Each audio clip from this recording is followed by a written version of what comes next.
Over the years, I've gotten a lot of questions about where heavy metal is heading in this coming generation, and it's not something that's extremely easy to predict, as certainly has been shown by the course of the past decade. Over the course of the past decade, we have seen the rise of subgenres of heavy metal such as deathcore or black gaze, or really bands such as Niebla Viscaris, Obscura, just to name a couple. We've also seen the re-emergence of a lot of classic acts that have been able to return from perhaps long hiatuses or times where we didn't think that they would ever release new material again, do so and really knock our socks off with it. And I'm definitely looking at Surgical Steel by Carcass whenever I'm talking about that. But what really is next for heavy metal? It's always been, it seems, full of surprises over the past decade. A band such as Ghost, for example, is able to really captivate audiences with something that wasn't necessarily new, but it was a fresh new take on it. And based off of that, they came out of nowhere and perhaps re-emerged a genre of heavy metal, a pure heavy metal, that perhaps had been sleeping for far too long underneath the shadows of those kind of, vogue genre titles such as black or death or progressive metal. Instead, reawakening a true love for just general heavy metal music, one that perhaps doesn't have to go to the extreme level in order to be effective. But this is a video that is all about why the next trend is actually already here, and why it's something that we're actually never going to use the word for, even though we probably should. This is why hybrid metal is actually not only the trend of the now, but the trend of the next couple of years. It's the trend of the now, and in fact it's been the trend of the past couple of years because of some of the bands that I've already mentioned. Bands such as Niebla Viscaris or bands such as Obscura that do use a technical edge, that also add a progressive edge, that do add sometimes a thrash edge, as seen with a group such as Vektor from last year with Terminal Redux. These bands that have been able to combine genres, that have been making these long, real descriptors, these long adjective-laden descriptions of what their music is all about, something that's been done for quite some time. This is where heavy metal is right now, considering instead of emerging with something that is completely brand new, a completely separate tone, they're instead enveloping and really accepting, loving, and combining those which they are already influenced by in the current, those that they've been influenced by ever since the turn of perhaps the 1990s or late 1980s, with extreme metal really taking over one part of the heavy metal universe and crafting something that has a much more sinister feel to it. Consider the fact that deathcore itself, or even metalcore, are both considered to be hybrid-style genres, ones that were able to combine sort of the aggressiveness of hardcore music with heavy metal, or in the case of deathcore, death metal. Those are hybrid genres, and those are two genres that have certainly gained a lot of appeal, a lot of fashion, and a lot of love within separate heavy metal universes, fan bases galore, principally because of the fact that it was combining two things that already felt like they just belonged together, things that seemed very at home whenever they shook hands. And it's something that has really emerged throughout the years as well. Consider a band such as Cynic that was able to take heavy metal and combine it with something larger, a larger idea such as jazz, or an atheist being able to do the same thing. Consider how Coroner was able to use some of that blend as well with some thrash metal in order to give it some strange, insane polyrhythm. Consider a band such as Watchtower. The list literally goes on and on of how this has been attributed in the past. But now I think hybrid metal is just simply its own thing. Instead of it being a 3 to 4 adjective-laden idea, instead of progressive black and death jazz, it's instead just hybrid metal. If you have a group that is able to really throw 4 of these different genre ideas together, the hell with just trying to describe it with those old ideals, just call it hybrid metal.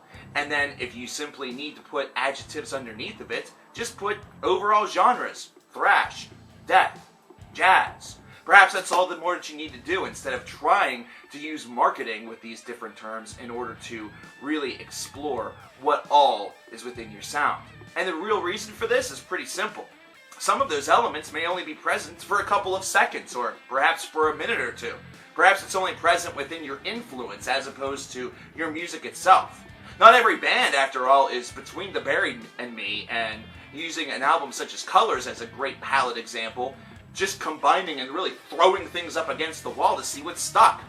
Not every band is going to be able to be an Inter Arma, either that, or a Terra Tenebrosa that's able to really embrace a couple things, but really add some different dynamics. Not every band is an avant-garde band. Not every band can be a Hail Spirit Noir. You know, this is something that certainly has its own real idea behind it, its own philosophy behind it. This is something that envelops many sides of metal, which in essence is encompassing the whole genre by itself. And this is not something to be ashamed of. Now, I know that there are many purists that are out there that are very dismissive toward bands that are doing something like this, that every band needs to have a different side to them. I remember whenever progressive became a core element within metalcore or deathcore, that every band that seemed to be emerging within the Asking Alexandria universe all of a sudden magically had a progressive side to them because they had some flowing ambient melody. Either that or we're taking things to a different side, or we're not going with simple, direct 3-minute tracks, instead aiming for a 5.5-minute track that has some sort of intricate, melodious, lovely thing that was right in the middle that was able to act as a sort of, a meat to the two buns of the actual ideas to make some sort of weird tasting heavy metal sandwich. That's something that definitely agitated a lot of people. It caused a lot of argument. It caused a lot of argument about whether or not it was legitimate or not, or just something that was added in to really increase brand appeal, considering it was within only 1 or 2 songs. Well, now, there are plenty of bands that are encompassing these ideas into every one of their tracks, either that or at least a healthy, hearty majority, and even throwing in some other elements that whenever you review an album, you almost have to count on 2 hands the number of different influences that you hear, the number of different things that you exhibit. As a reviewer or as a listener, you now have to pinpoint some of the pristine primary influences while also making careful documentation of the secondary influences that play a part within certain songs here or there. Now, of course, there are still a lot of pure bands out there that are not accepting the idea of hybrid metal because they don't need to. They don't want to.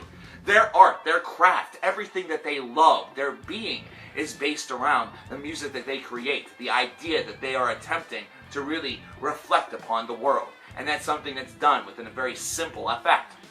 For example, a band such as Obituary or Immolation is staying very grounded within the death metal universe. But as we just spoke about yesterday with Obituary, with the evolution of death and roll as a genre that's embracing heavier and harder sounds, perhaps Obituary's new self-titled album could also be leaning somewhat in a secondary way into the death and roll genre. Does that make Obituary a hybrid metal band now all of a sudden? No. They're a death metal band through and through. One of the patriarchs of the American genre, in fact. It's not like Morbid Angel all of a sudden became slightly an industrial band because a couple of tracks off of Lud Divinium Insanus lean that direction. It's not like Cannibal Corpse decided to go soft. That's just never happened. And it's not like a band like Death is necessarily a hybrid metal band because they embraced a little bit more of a progressive metal philosophy in the later portions of their career. But I will warn that if there's any bands out of those 4 that perhaps would be closest to the hybrid metal idea, Death would probably be that, and that's simply because it's an idea that they embraced. All in all, this is a term that shouldn't be overused, but I feel like it will be, especially if it does capture a little bit of vogue and gain a little bit of traction. It's one that I would like to see used, but it's also one that I can easily see be misused. Just because you have 3 or 4 different subgenres laced within your music doesn't necessarily mean that you're automatically a hybrid metal band. Especially whenever, say your progressive black jazz influence is only in 13 seconds of track 4. That's not an influence. That's just something you decide to toss in. Toss it in a couple of other tracks, make it a core part of your sound, a core secondary philosophy, and then we'll talk. Bands such as Agalok that really embrace the idea of sort of dark metal is one that really showcases this example very nicely.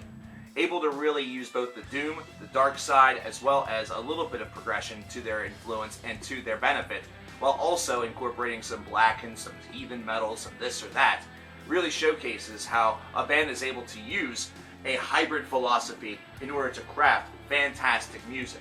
Arcturus could even throw themselves into this pile as well, using some space ideas, using, progression, using a little bit of avant-garde, sort of running the gamut a little bit. Would you necessarily, throw all avant-garde bands into this philosophy? I wouldn't, because avant-garde bands are actually a little bit more happy about their, creativity. Either way, I think that hybrid metal is not only already here, but I think hybrid metal is a genre type that could very well be here to stay, and it could be the brand new debate point. Whether or not a band is hybrid or not may not necessarily ever enter into the importance of philosophy within heavy metal conversation, as say whether or not a band is true or not, or truly metal or not, but it's instead one that is going to definitely be a debate that's among purists that really want to know whether or not a group has embraced all of these philosophies, or if it's something that's just being done in a track or two in order to change things up a bit. But I want to know what you guys think. Do you think hybrid metal is the genre of the now? Do you think it's here to stay? Do you think it's something that will have traction in the coming years? Let me know in the comments below. I'm coverkillernation, and if you have an idea for the Y series, leave it in the comments below, and you just might have it made. Thanks.